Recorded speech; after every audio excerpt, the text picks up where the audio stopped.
my background is as a medievalist, a fan of Tolkien, a reader of Tolkien and Beowulf.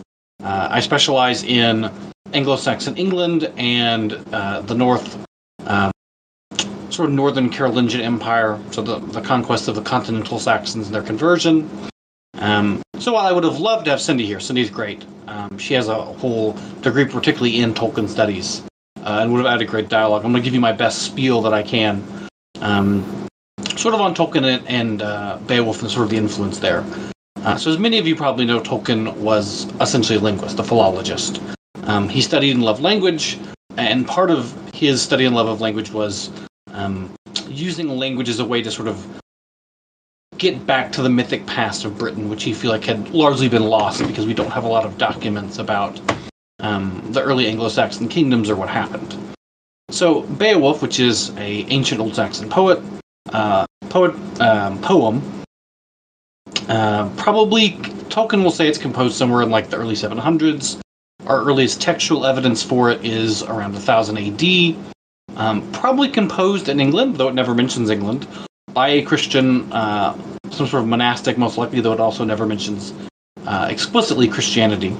Follows the story of a hero, Beowulf, as he sort of comes to the hall of Hrothgar, Heort, and goes on sort of a heroic quest. Fights Grendel, fights a dragon, fights Grendel's mom. It's very heroic, very epic. Or at least it seemingly is, with a couple inserts of battles, but largely actually most of the text is spent with interesting cultural details. Lots of names of people who never do anything, but who are probably known as heroes or important figures locally. So in Tolkien's day, Beowulf's scholarship largely related to sort of those uninteresting bits, we might say, as fantasy readers, right?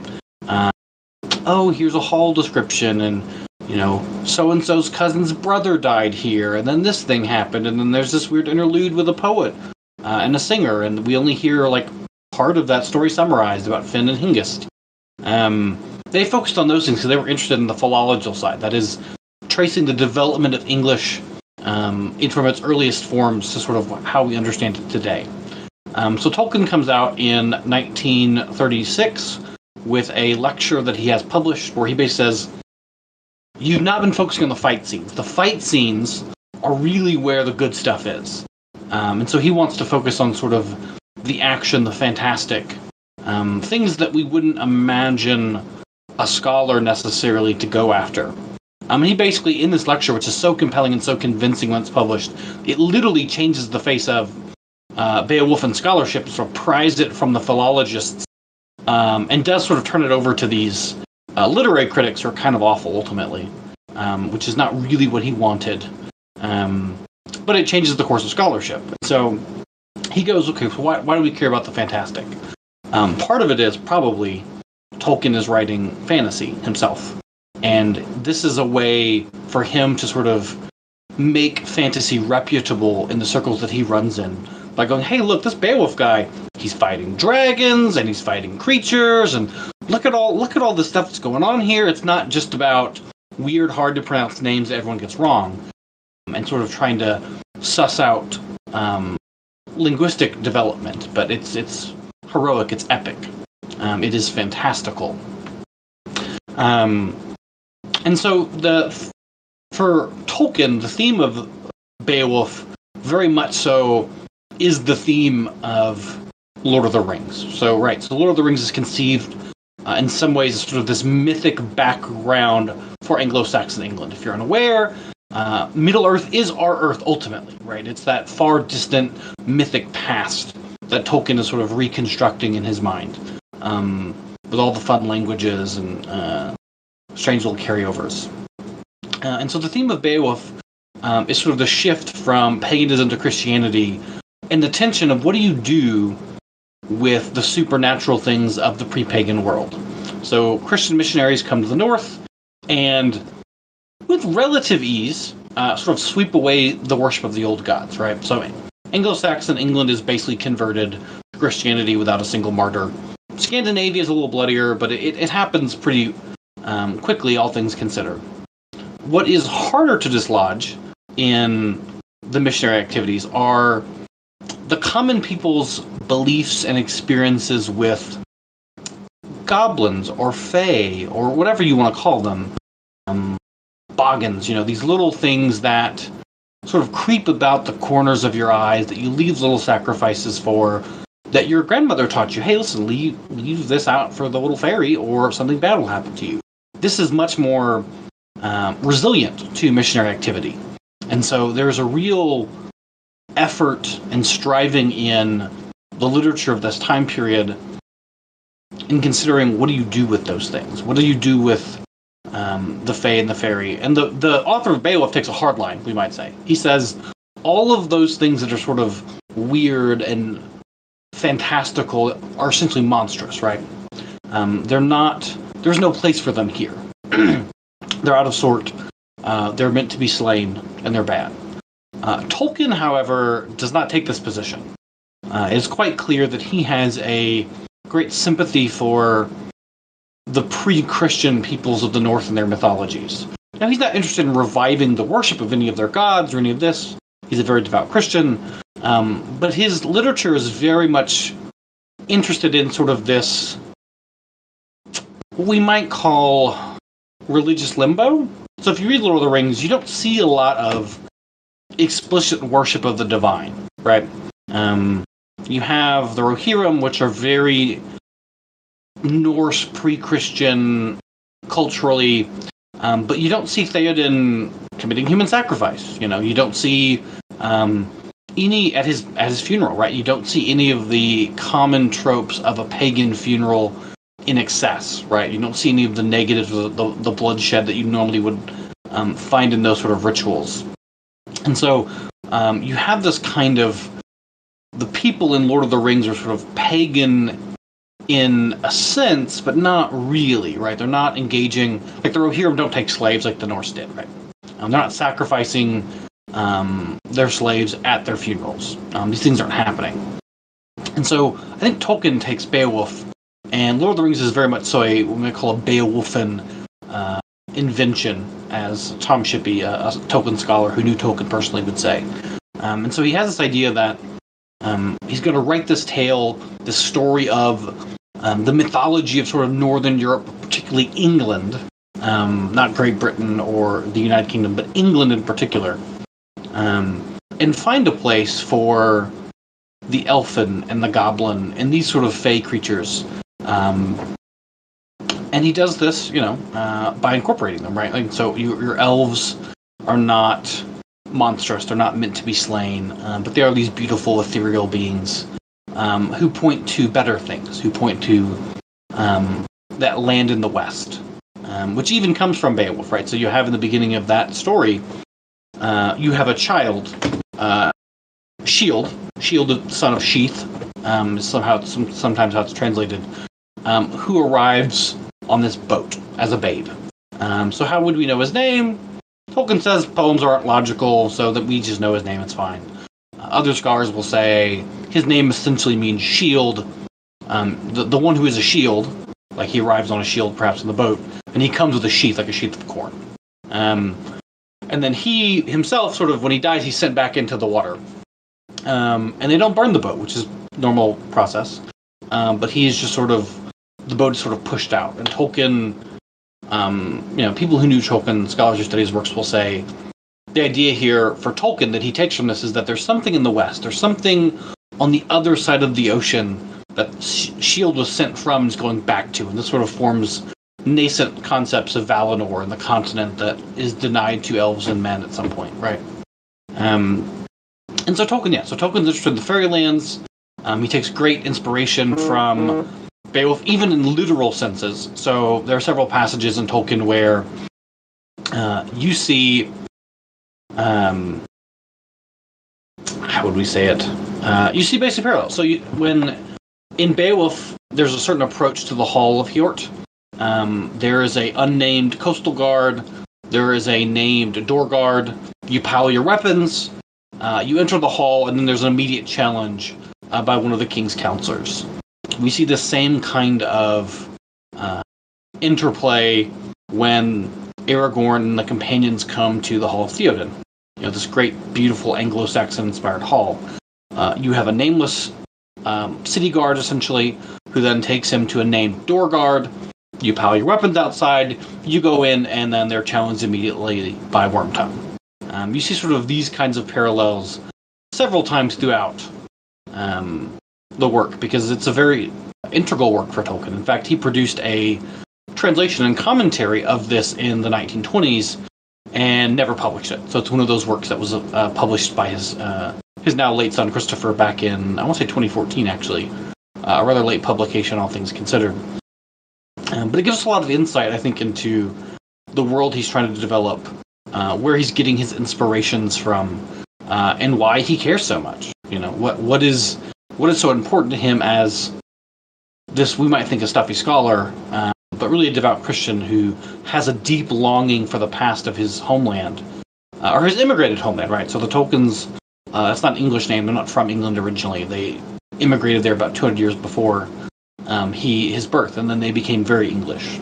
And so he's trying to reconstruct this and sort of find ways to fit in those things that maybe don't quite naturally fit, and were much debated in the earlier times. And so Beowulf provides a great framework for that, and sort of a teaching method for that. Even in Beowulf, you see this sort of religious liminality where they're clearly pagan, but again, they're not doing the negative things that Christians at the time would have considered pagans to do overall, right? They're not committing these sacrifices. They're not engaging in inappropriate worship. And you wouldn't expect to see a Christian author depicting a lot of that, whoever the copyist was, whoever the poet was, necessarily. But I think Tolkien learns from this, and it's sort of what informs how he depicts the people of the Middle-earth. So that's just a sort of general, broad overview. I'm happy to take some questions about that, if anyone has any. So the question comes up, why are there so many stories within the story in Beowulf, and does that explain the preponderance of digressions and side stories that we see in Tolkien? Yeah, so this is a great observation. So scholars will tell you that Beowulf is a layered text, right? So there's the historical. So there's some notion that essentially there was a move by the Danes, what we call the Danes now, from what is southern Sweden, sweeping down through what is now Denmark, conquering those peoples, right, and displacing the Jutes and the Angles and these other folk. So there's a historical layer, there is a heroic layer, there's a mythic layer, there's a fantastical layer, right? So we see, I think, a lot of these tales because the author of Beowulf, I do think is a singular author. This is something Tolkien himself argued for, has been quite contested, but that is the general scholastic consensus at this point.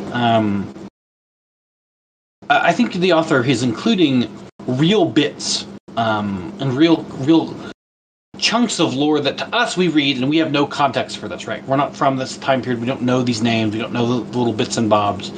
And he's weaving this story that says, hey, this guy's uncle died and you know his name, right? I don't need to tell you a lot about him. Or I can give you just like a little bit about Finn and Hengist, which is probably the story of ultimately these half-Danes who are sort of like, we might say, as the Danes are sweeping down into what is now Denmark, but was then sort of this conglomeration of various tribes. The Danes are fighting the Jutes, and some of the Jutes turn and start working for the Danes. These are the half-Danes. They're sort of the collaborators. And then you have like the free Danes, essentially, who end up losing ultimately after this guy named Garluf dies. And they go to England because they've lost, right? This is what you generally do. You get pushed out of your land, you move. And so I think the author in Beowulf is sort of including all of these historical and sort of mythic chunks along the way, because his audience would have understood, and it would have made sense to them. And oh, yes. And it adds a certain verisimilitude when Tolkien does it, right? So you have something like 600 place names across the Lord of the Rings, most of which they never go to, and they don't, do much with. But it adds a sense of presence, of realness, of this is a fleshed out reality, a real world that these characters are moving and living in. And even though we don't go over that horizon, we get a sense that there's something there. In the same way, I think that You get, famously Tom Bombadil, right? Who is important to the story, but like, why do we have this digression? Why is he even in here?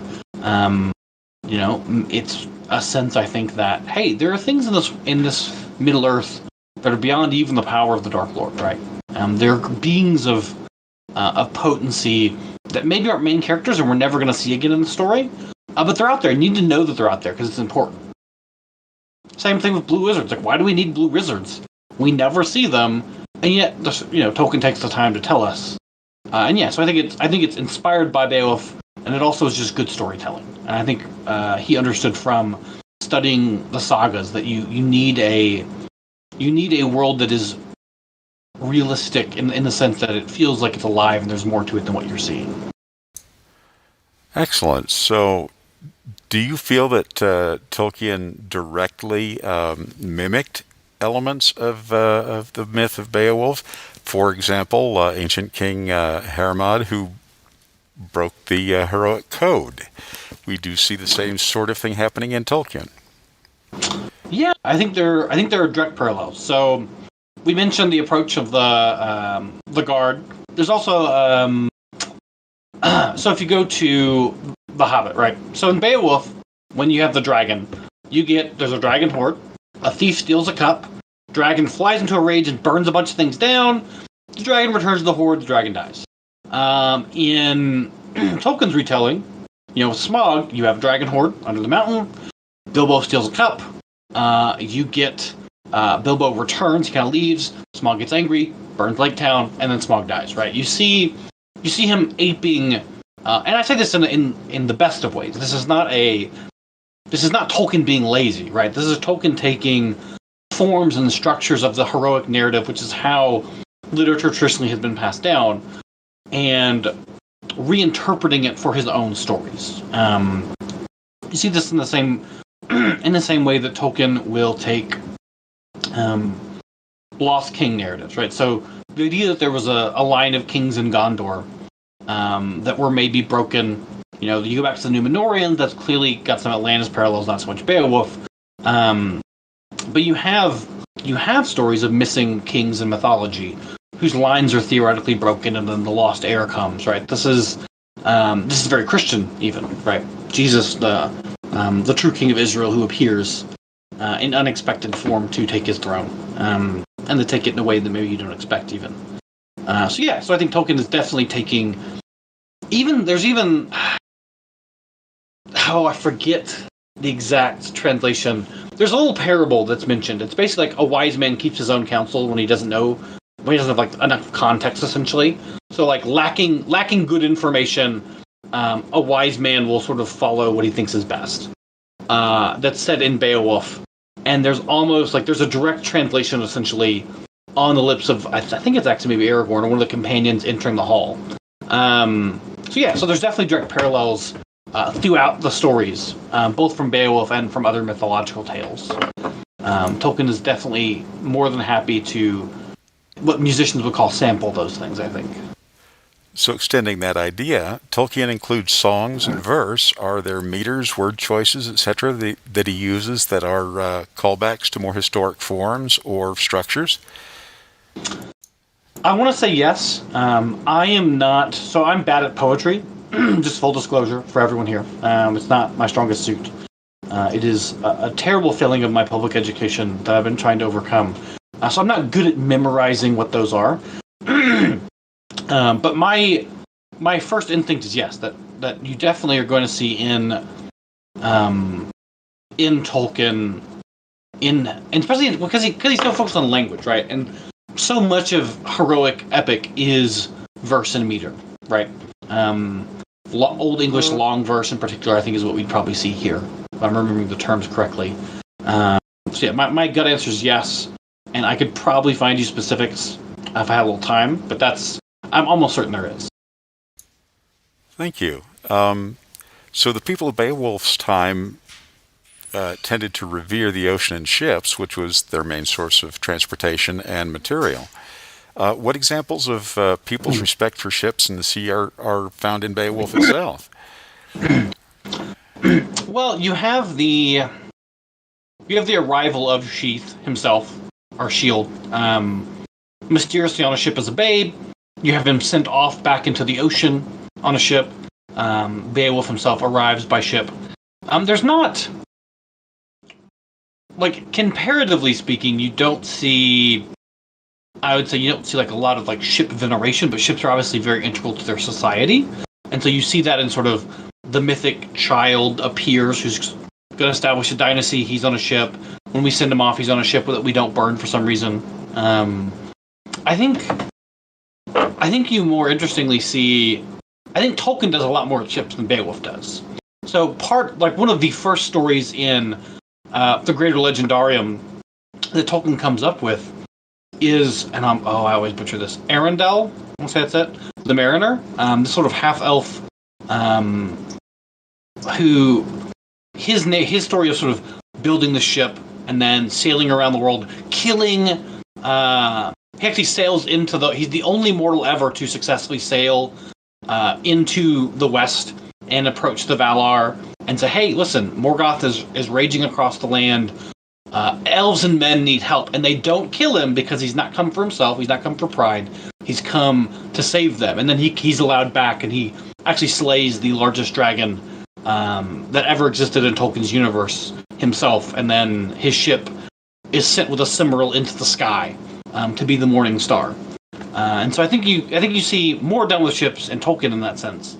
It's very important. It's not unimportant in Beowulf. But there's not a lot of, compared to other narratives, other sagas, there's not a lot of like focus on seafaring, comparatively speaking. Okay. So, again, kind of sticking with the theme, can you speak a little bit about how, where Tolkien's works both meet and perhaps extend traditional Beowulf lore, and where Beowulf, frankly, does it better? Ooh, that's a dicey one. I don't know. I don't know that Tolkien. Well, so again, Beowulf is set in essentially modern Denmark, right? Tolkien is interested in telling a story about England, ultimately. Sort of these mythic foundations of what would become England, in a sense. And so I don't know that I would say that Tolkien extends the lore of Beowulf in particular, so much as Lord of the Rings is sort of an extended, we might say, riff or sample or outgrowth or invention of sort of the heroic narratives style of Beowulf. And it's sort of that look into a mythic past that Beowulf provides us. And so they're thematically similar, but I don't... the closest we get to sort of the connection is in the prologue, you have this notion that Lord of the Rings is something, the story that we have, this book of the West March, is something that's sort of been passed down from the Middle-earth times somehow to a medieval copyist, right? It's being inscribed so many times. And that was sort of a broad idea that he had. As far as what they do similar and better, I mean, I generally prefer Tolkien to Beowulf itself, just because it's a lot clearer most of the time. I think his dragon's more interesting than the dragon in Beowulf. Beowulf is good, but it's not. I hate to denounce a classic in this way, but I think Tolkien generally does it better. I think they just do things differently, though. Like, Beowulf is a poem. It is a heroic, epic poem. It isn't a novel. So we're dealing with very different genres, even though he includes heroic, epic in his work. And they diverge on their positions on what you do with all these sort of fairyland creatures, right? So depending on your personal persuasion and your faith, you might say, well, I prefer Beowulf because Beowulf clearly indicates these pre-pagan, pre-Christian pagan fairyland creatures are monsters, and I think they're monsters, right? So you might take Beowulf as the better position there. But if you have sympathy like Tolkien does for these things, you might say, well, maybe there is a place for the elven, right? Maybe there is a place for dwarf. Maybe there is a place for these things in our mythology, where they're not evil, but we can learn something from their noble character. And so you might say Tolkien's better in that sense. You might claim Tolkien is derivative, and therefore you might not like him as much because, he consciously mimics certain scenes out of Beowulf, as we've talked about. But I don't think it's derivative in the negative sense. I think it's more of he's inspired by and takes the theme and enlarges it in a really magnificent and imaginative way that I'm sure the author of Beowulf never would have conceived of happening. I don't know if that's satisfying to you, but that's my position. So more or less the sincerest form of flattery and admiration for the source material. Yes, no, I mean he spent a lot of time and energy translating Beowulf, changing the face of scholarship on Beowulf. This was a work that he deeply loved. This was a work that he saw as a critical touchstone for understanding sort of the mythic past of this time that we don't really have a lot of information about, frankly, for England or for Scandinavia in general. And I think his desire was not to in any way replace it, but yes, to expand upon the thematic elements of it and sort of its essence in a real way. Okay, so slight change of gear. Do you feel, understanding that Tolkien has had an enormous impact on fantasy and science fiction storytelling in the modern age, can you think of other works of which you're aware that have similar impact? Other works that have had similar impact on science fiction and fantasy as Tolkien? Or on cultural identity and a sense of foundation myth? Yeah. So my first inclination would be say something like, we might go Frankenstein, we might go Lewis, we might go Lewis Carroll even. It's hard though because you had science fiction and fantasy that was definitively American in a real sense before Tolkien, and Tolkien sort of steered it more the genres in a much more British direction. It's difficult to, like some people. So a modern person might say, well, clearly Game of Thrones, right? Huge cultural phenomena. 8 seasons, spin-off series, millions of books sold. However, I don't think, and you can put me on a pike for this if you're a big fan, which would be very thematically appropriate to Game of Thrones.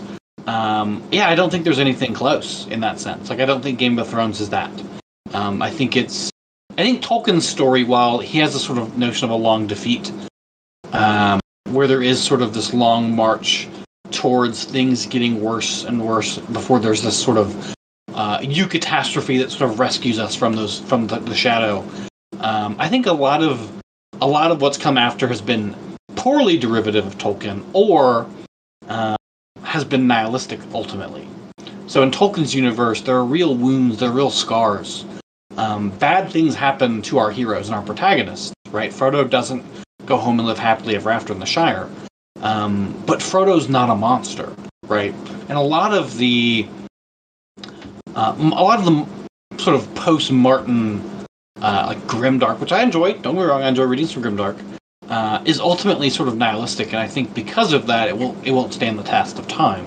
I think works that sort of do stand up, though they may not have quite as much influence, I definitely think Lewis, in both his science fiction and fantasy, remains quite excellent and quite influential.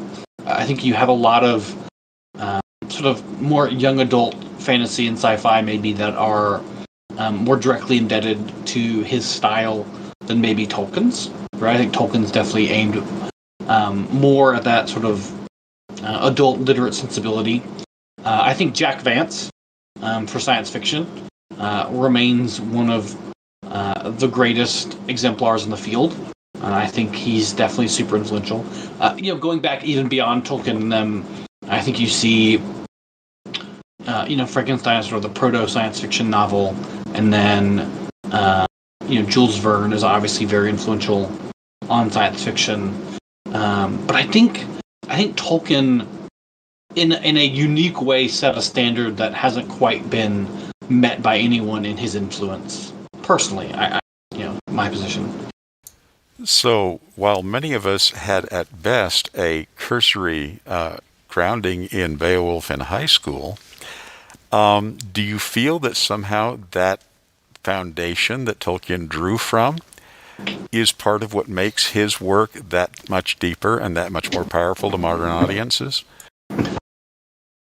I think Tolkien's exposure to myth and epic really influences his work. And there's a reason, listen, I'm gonna level with you here. Most of the time when we study seminal works in places like high school, they're not done super well. Now, occasionally you get a brilliant English teacher who really knows what they're doing and is just awesome and brings it to life. But a lot of times you get, like you're reading Shakespeare, right? Shakespeare's meant to be performed. It's not meant to just be read out of a book. So it doesn't carry sort of the same weight as a good production would.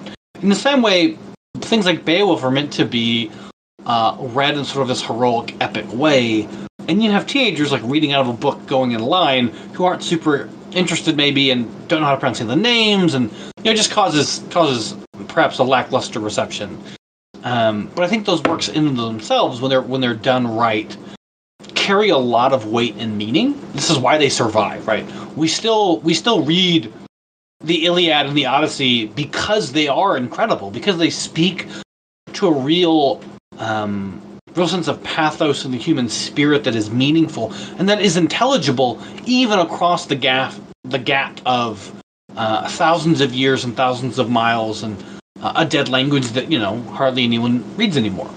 And so I think Tolkien is sort of steeped in the classical myths, but also the sagas, right? So another big source for Tolkien is the Icelandic sagas, which are these really great tales about berserkers and warrior poets and these really interesting law speakers and characters in sort of Iceland and Norway and the North Sea.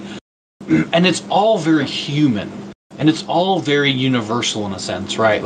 I might not have lived in 13th century Iceland, but I understand, the sort of cocky warrior poet who gets in trouble because he really likes this woman, but he's not allowed to marry her because she's already married, and they chase each other anyways, and then he gets run out of the island. Those are very human stories that are intelligible to us across the sort of the gulf of years. And so his work is so steeped in all of those very human things, in addition to his own experiences. So part of why I think Frodo's story in particular has always really resonated with me is Frodo is suffering from PTSD, essentially, right? He goes to war. He goes to Mount Doom itself, flinches in the face of great evil, survives, but is not the same, right? He can't really go home. He is forever physically and spiritually wounded by his experiences in the Heart of Darkness. Tolkien himself had gone to war. Tolkien had lost good friends in the war. He carried those burdens that I think are fairly universal to humans, and a deep understanding of grief that is woven through that book, and sort of the trauma of violence and darkness and evil, and the resiliency needed by good everyday people to overcome those things. Those are universal, I think, things that can be understood by people. And so between his personal experiences with those things, and then also this steeping in epic literature, I think is part of what gives it its potency, for sure. Okay. So, given Tolkien's background as a linguist, do you think that the art form of translation and the difficulties associated with that, especially from a cultural standpoint, are part of what impacted the dense formations in the Silmarillion? Yeah, I don't know. I don't know if I can say that necessarily. I think the Silmarillion is hard, right? It is dense. It is something that some of it's pretty much a slog to get through. I don't know that that's a matter. I don't know that that's tied to translation so much as it's tied to the genre of obscure mythic literature. I think it definitely. Perhaps, I think his experience as a linguist, as a translator, as an inventor of languages, definitely predisposed Tolkien to not being afraid to write densely. So in that sense, I'd say yes. I would say that he wasn't worried that oh, this is going to be dense or complex or difficult or just really obscure and arcane. Because not only are a lot of the works he's dealing with that way, but yes, translation itself and trying to wring real meaning out of it is a difficult, complex task. I think this is also why you see a bunch of names for various characters. I don't know that there's any character that only has really one name in Lord of the Rings. Right, you have like your Western Manish name, but then you also have your Sindarin name or your Nolaran name, and then you have like your Valarian name, right? There's Gandalf has something like 3 or 4 proper names, and then like 10 or 12 nicknames. I think that's very much so tied to translation and his love of multiplying languages and all the ways you could play with it by playing with people's titles and names. Okay, it's been said that Tolkien was attempting to create a ancient mythos for his people who had none of their own. Is that a fair statement? Oh, absolutely. Yeah, I think Tolkien is trying to fill that gap where we don't really like. So you go to England, right, and Roman legions pull out in the early 4th century, about 60, 70 years after the last like really great emperor is proclaimed in Britain itself. Roman legions are like, hey, listen, we got problems. Good luck with that. And then you have like 200 or 300 years of relative silence, where we have one text basically from that period, and then we have later texts that sort of backfill some information, but frankly with a paucity and a vagueness that is not helpful. And I think Tolkien has a real desire to give a real mythic backstory to England that would match any of the mythic backstories of any of their neighbors. Excellent, thank you. Honestly, that shreds the questions that we have received so far. If there's anything else you'd like to comment on, please. Yeah, just thank everyone for sticking it out despite us losing Cindy. I appreciate that. Hope you're all enjoying LTUE. This is a real labor of love for the people who do it. The volunteers, it's all volunteer.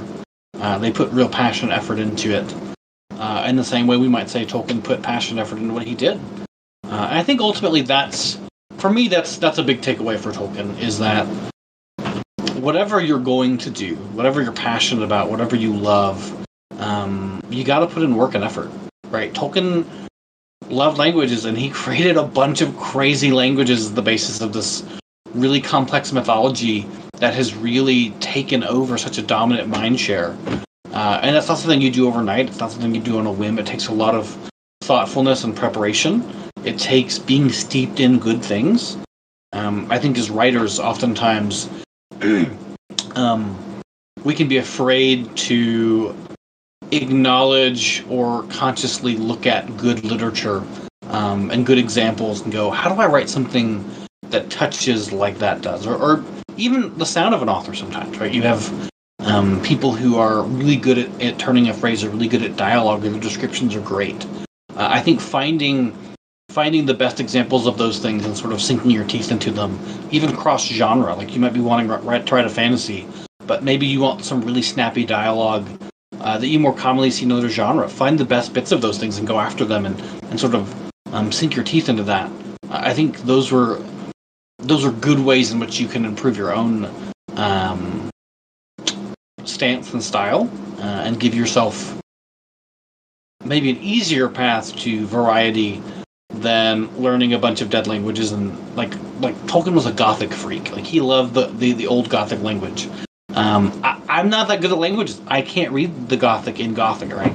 But I think those are important things. I think it's important to have a wide read position and to look at those stories that have survived. And don't be afraid to do audiobooks, guys. I used to really be a snob about audiobooks personally, but I wasn't good at poetry. And I'm like, why can't I get through this poetry? Because I'm reading poetry on a page, and it's just lifeless and dull. And then I found an audiobook of Paradise Lost, which is incredible. I tried to read it like 6 times physically, just couldn't do it. And then I started listening to it, and this is how this literature was meant to be received.